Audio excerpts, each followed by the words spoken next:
students, welcome to all of you in your class 12th accountancy. हम पढ़ रहे हैं चैप्टर 3 अकाउंटिंग फॉर रिटायरमेंट और death of A partner. Okay, आज का हमारा टॉपिक है अकाउंटिंग ट्रीटमेंट ऑफ गुडविल।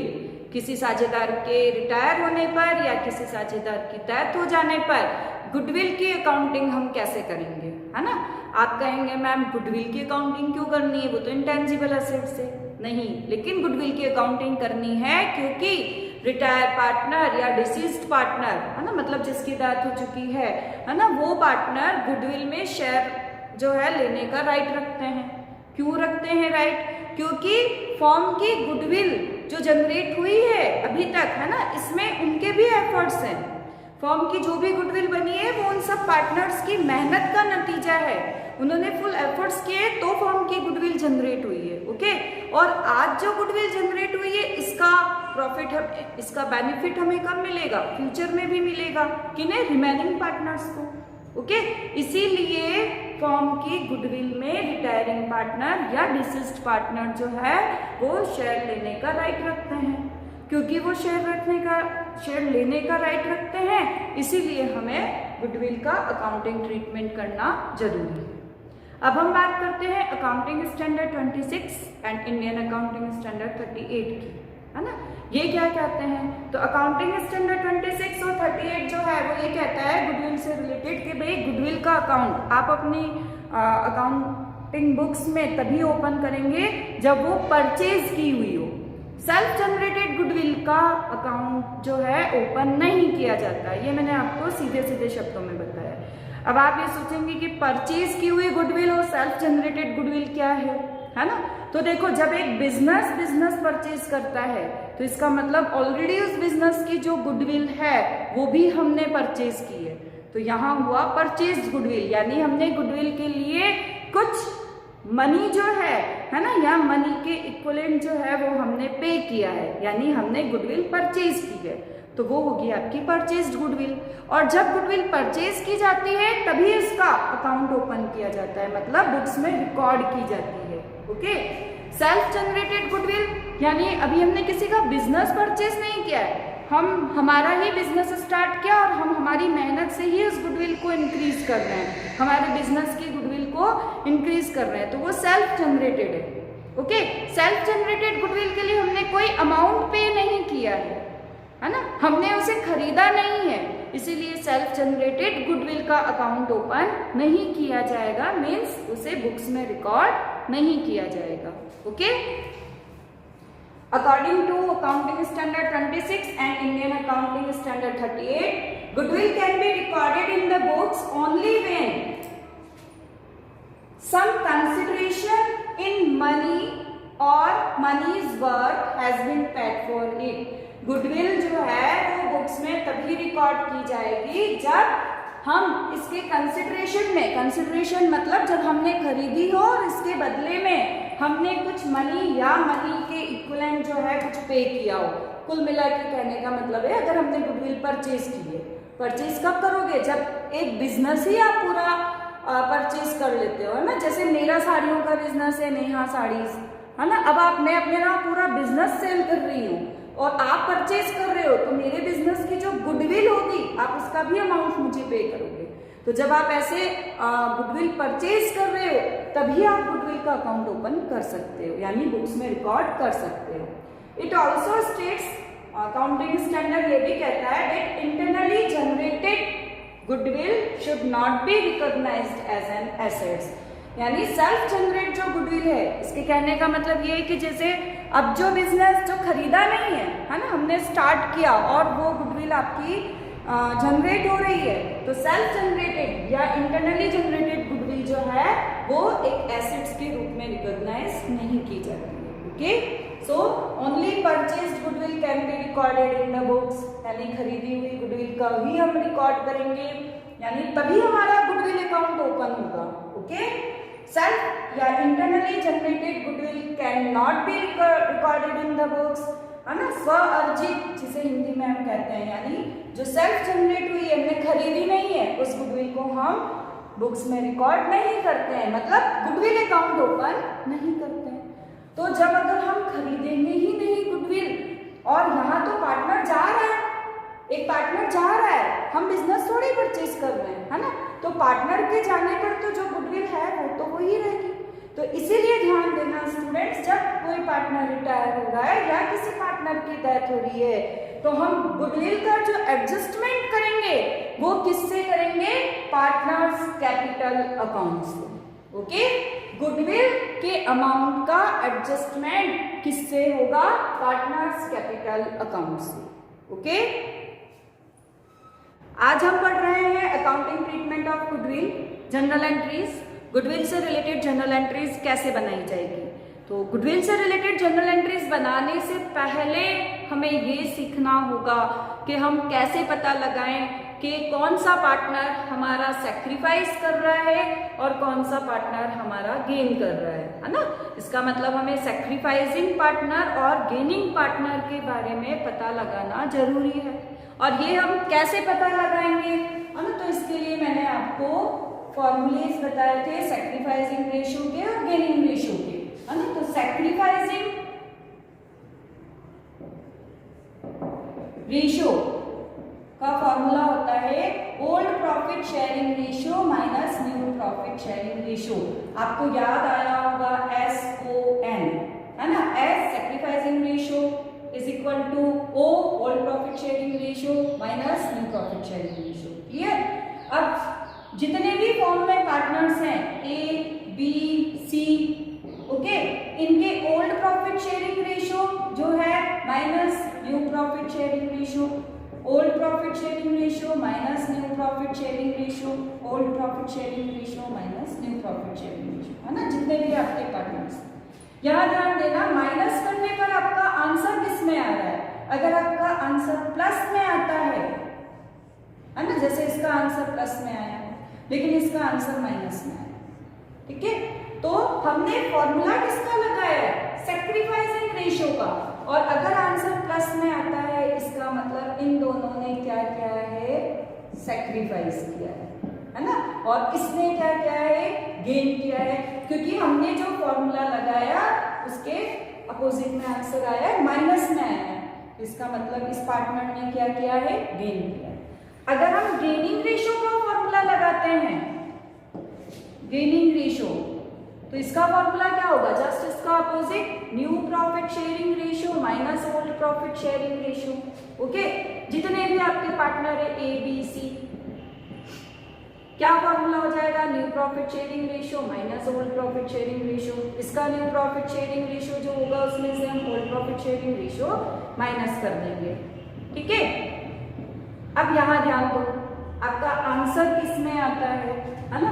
ये माइनस में आया, ये माइनस में आया, ये प्लस में आया, है ना। जिसका भी आंसर जिसमें भी आता है, ध्यान देना।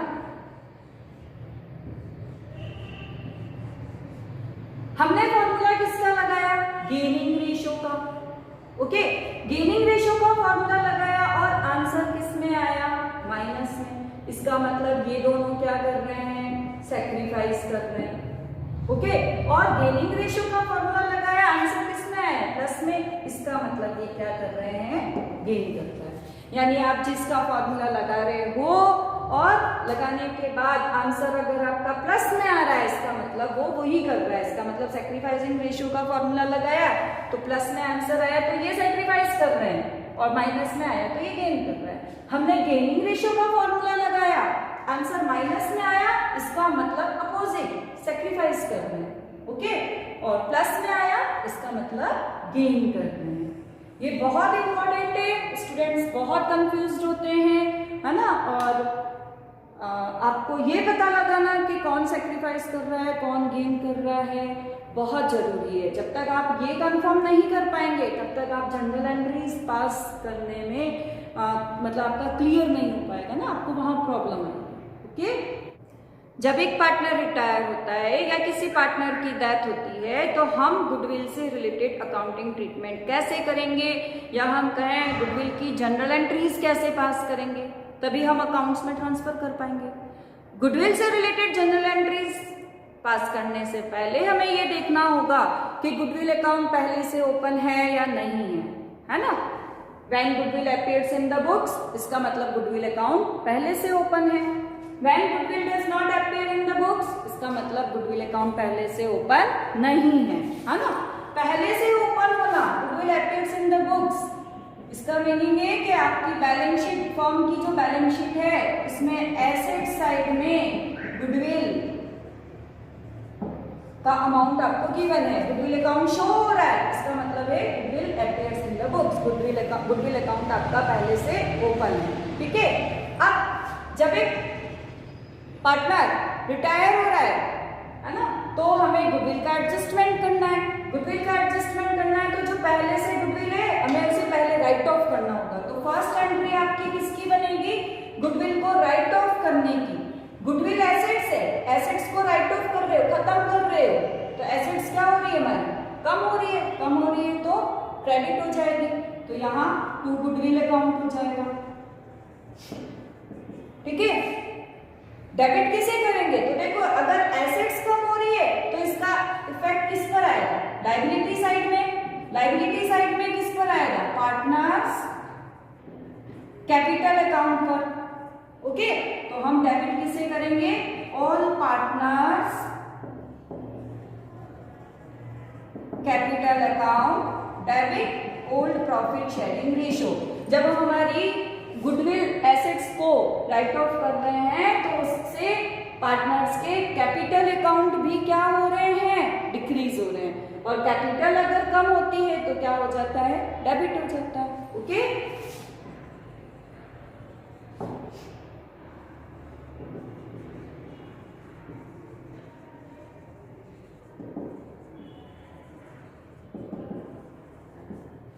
ठीक है, करेंगे किसमें? ओल्ड प्रॉफिट शेयरिंग रेशियो में। ध्यान रखना, जो पहले से गुडविल अकाउंट है उसे ओल्ड प्रॉफिट शेयरिंग रेशियो में राइट ऑफ कर देंगे। सेकंड एंट्री, पार्टनर रिटायर हो रहा है ना, या किसी पार्टनर की डेथ हो रही तो हमें उसका शेयर देना है, गुडविल में उसका शेयर देना है। अगर वो गुडविल में उसका शेयर ले रहा है इसका मतलब उसका कैपिटल अकाउंट क्या हो रहा है? इंक्रीज।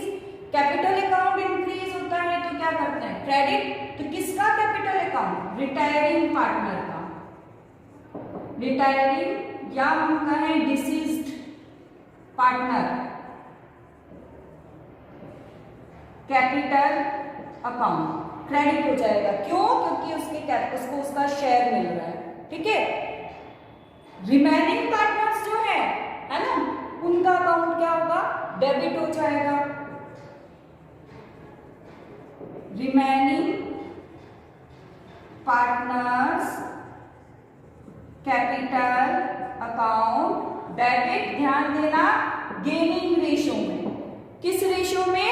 गेनिंग रेशियो में। गुडविल के शेयर को रिटायरिंग पार्टनर के कैपिटल अकाउंट में ट्रांसफर करेंगे तो उसका कैपिटल अकाउंट इंक्रीज हो रहा है इसलिए क्रेडिट हो जाएगा, है ना। और क्योंकि है ना गुडविल अकाउंट तो हमें ओपन करना ही नहीं है, गुडविल अकाउंट तो रिकॉर्ड करना ही नहीं है अकाउंटिंग स्टैंडर्ड 26 के अकॉर्डिंग, हमें पार्टनर्स कैपिटल अकाउंट के थ्रू ही एडजस्टमेंट करना है। तो remaining partners capital account debit हो जाएंगे गेनिंग रेशियो में। क्लियर?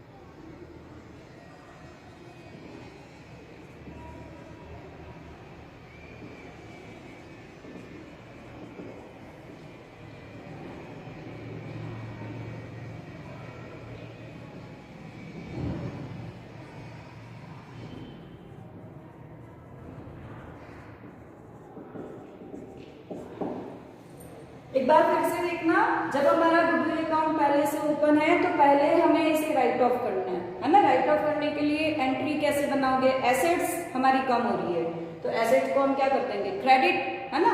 और डेबिट किसे करेंगे? कैपिटल अकाउंट को, क्योंकि ये पहले से एसेट्स है इसलिए ऑल पार्टनर्स, है ना, सारे पार्टनर्स के कैपिटल अकाउंट को हम डेबिट कर देंगे। कौन सी रेशियो में? Old profit sharing ratio. ठीक है। सेकेंड एंट्री, क्योंकि अब जो पार्टनर जा रहा है हमें उसे उसका शेयर देना है गुडविल में और वो ले रहा है इसलिए इसका कैपिटल अकाउंट क्या हो जाएगा, क्रेडिट, क्योंकि उसका कैपिटल अकाउंट इंक्रीज हो जाएगा, उसे गुडविल का शेयर मिल रहा है ना। तो डेबिट किसे करेंगे, रिमेनिंग पार्टनर्स कैपिटल अकाउंट, कौन से रेशियो में, गेनिंग रेशियो में। क्लियर। अब हम बात करते हैं when goodwill does not appear in the books, है ना। इसका मीनिंग ये है कि बैलेंस शीट में एसेट साइड में गुडविल अकाउंट पहले से ओपन नहीं है, बैलेंस शीट की एसेट साइड में गुडविल दिखाई हुई नहीं है तो हमें ये एंट्री करने की जरूरत नहीं है। इसका मतलब इसे राइट ऑफ करने की जरूरत ही नहीं है ना, है ही नहीं तो राइट ऑफ किसे करोगे। ठीक है, तो अब हमें डायरेक्ट क्या करना, जब एक पार्टनर जा रहा है, आपकी जो सेकंड एंट्री है वो एज इट इज इधर हो जाएगी। जब एक पार्टनर जा रहा है तो उसके शेयर को हम देंगे तो क्या हो जाएगा, टू रिटायरिंग पार्टनर, या हम कहें डिसीज्ड पार्टनर। कौन सा अकाउंट, कैपिटल अकाउंट क्रेडिट हो जाएगा, है ना। तो डेबिट क्या होगा, remaining partners capital account, debit कौन से रेशियो में, गेनिंग रेशियो में। क्या ध्यान रखेंगे आप, कौन से रेशियो में होगा, गेनिंग रेशियो में। क्लियर।